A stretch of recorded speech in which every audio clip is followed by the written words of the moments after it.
For decades, you've worked for your browser. You hunt for information, you juggle tabs, you do all the heavy lifting. But what if that relationship flipped? What if your browser finally started working for you?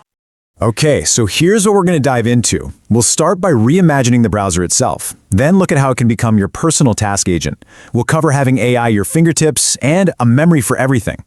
Then we'll hit a reality check on why you shouldn't switch just yet. And finally, look at the future of your clicks. We're about to see a major shift in how we use the web, and by the end, you'll know exactly which kind of browser is right for you. So let's start with the big picture. We all know and use browsers like Chrome every day, but a whole new wave is coming. To get our heads around it, we'll use a stand-in example we're going to call Atlas, powered by tech from a company like OpenAI. And listen, this isn't just a new coat of paint. This completely reframes the browser from a passive window you look through into an active, intelligent assistant that works alongside you. All right, the first absolutely game-changing feature is something called Agent Mode. Now, this isn't about finding a web page for you to read. No. This is about giving the browser a complex, multi-step job and having it execute the entire thing for you. Just think about the last time you planned a trip. It's a grind, isn't it? You're searching for flights, then you're opening a dozen new tabs for hotels, reading review after review, trying to figure out if that hotel is actually near the action. It is a ton of manual labor. Now imagine swapping all of those tedious steps for a single conversational command like this. You just tell the browser what you want in plain English, almost like you were talking to a personal assistant.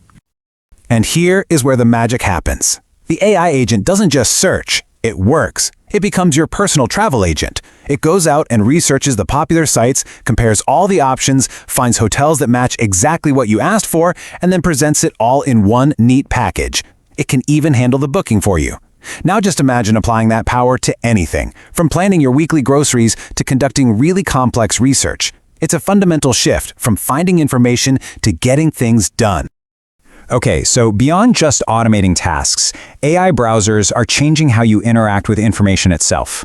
The next superpower is having AI, like the intelligence of ChatGPT, built directly into every single web page you visit. So the crucial difference here is the workflow. Normally, right, if you want an AI to summarize a long article, it's this clunky process. You have to open a new tab, copy the text, paste it in, ask your question. But with a browser like Atlas, you just click a button right there on the page you're already on. The conversation happens instantly, right where you are. No more tab hopping. And what's really amazing is how powerful this becomes. You can ask the AI to summarize some dense tech review, and it won't just spit out a paragraph. It can actually understand the structure of the article, pull out key data points like these performance benchmarks, and organize it all into a clean, super easy to read table.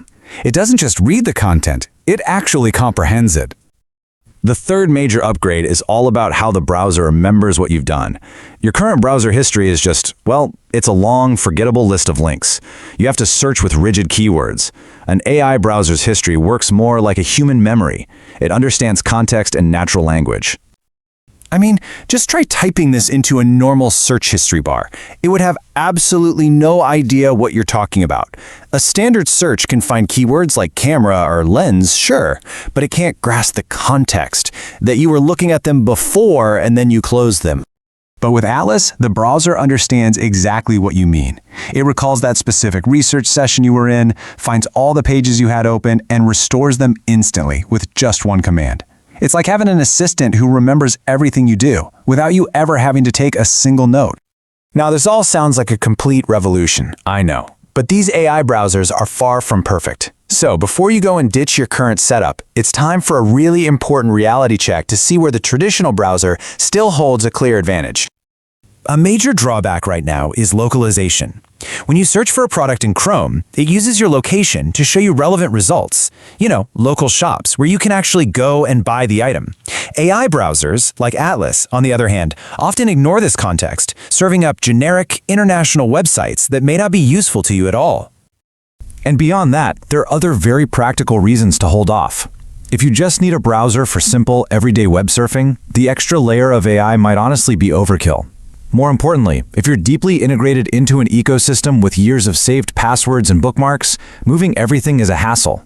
And, maybe the biggest one, if you rely on specific browser extensions for your work, many of them aren't compatible with these new AI browsers yet. So, considering the incredible potential on one side and the current limitations on the other, this brings us to the big question. How do you decide which browser is the right tool for you right now? The choice really comes down to what you do online. If you're a power user, doing deep research, analyzing dense information, or wanting to automate those complex tasks, an AI browser is a genuine game changer.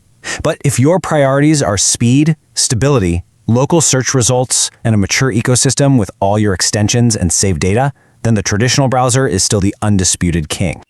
And that leaves us with a final provocative thought. As our browsers become more intelligent, the very nature of how we interact with the web is changing. We're shifting from a world where we search for information to one where we command action. The question is no longer just what are you looking for, but what do you want to accomplish? If you enjoy this video, please like, share, subscribe and hit the bell to the later update from my channel. Thank you for watching till the end and see you in the next video.